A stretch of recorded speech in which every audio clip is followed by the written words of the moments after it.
سن 2 ہجری کے اہم واقعات کو ہم نے جانا تھا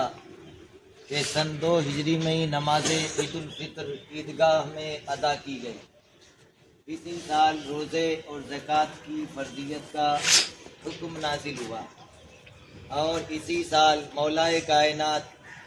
کرم اللہ وجہ الکریم کا نکاح سیدہ کائنات سیدہ فاطمہ الزہرا رضی اللہ تعالی عنہا کے ساتھ ہوا، اور اسی سال عید الاضحیٰ کی نماز پڑھی گئی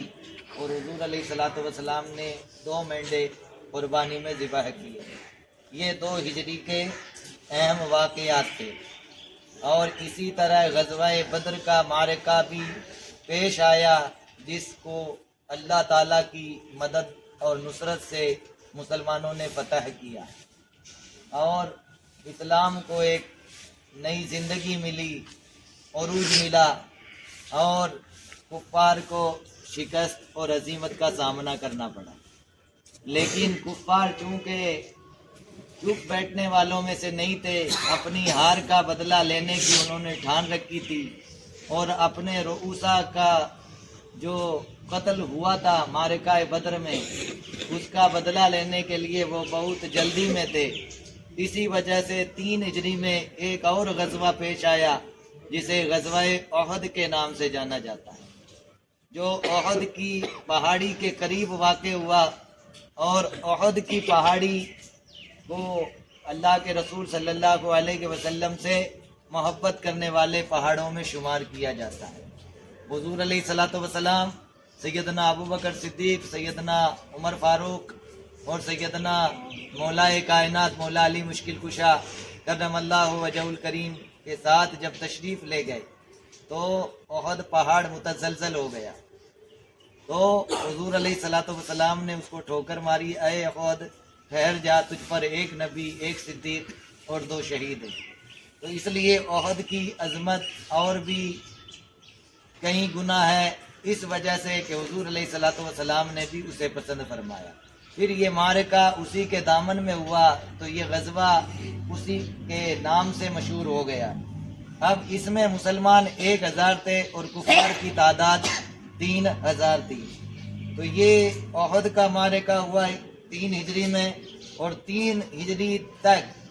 اب تک جو ہے مشرک عورتوں سے بھی مسلمانوں کا نکاح روا تھا، جائز تھا، لیکن 3 ہجری میں مشرک عورت سے نکاح ناجائز اور حرام قرار دیا گیا۔ اسی 3 ہجری میں وراثت کے اہم احکام قوانین نافذ ہوئے۔ اب تک ذوی الارحام کا کوئی حصہ نہیں تھا، قرآن پاک میں اس کی صراحت کی گئی، اور چونکہ غزوہ بدر کے موقع پر سیدہ رقیہ رضی اللہ تعالی عنہا، جو حضور علیہ الصلوۃ والسلام کی صاحبزادی ہیں، بیمار تھی، سیدنا عثمان بن عفان رضی اللہ تعالی عنہ معرکہ بدر میں اسی لیے شرکت نہیں کر پائے، بلکہ وہ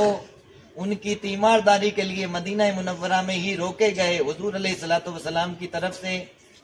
اس لیے چونکہ نبی کریم صلی اللہ علیہ وسلم نے ان کو روکا تھا، اس لیے وہ رکے، اپنے سے نہیں رکے، اس لیے ان کو بدری صحابہ میں شمار کیا جاتا ہے، اور ان کو مال غنیمت میں سے حصہ بھی دیا گیا۔ تو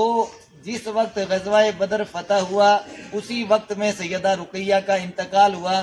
اور سیدہ رقیہ کا انتقال ہوا تو حضور علیہ الصلوۃ والسلام نے اپنی دوسری شہزادی سیدہ ام کلثوم رضی اللہ تعالی عنہا کا نکاح 3 ہجری میں سیدنا عثمان بن عفان رضی اللہ تعالی عنہ کے ساتھ کیا۔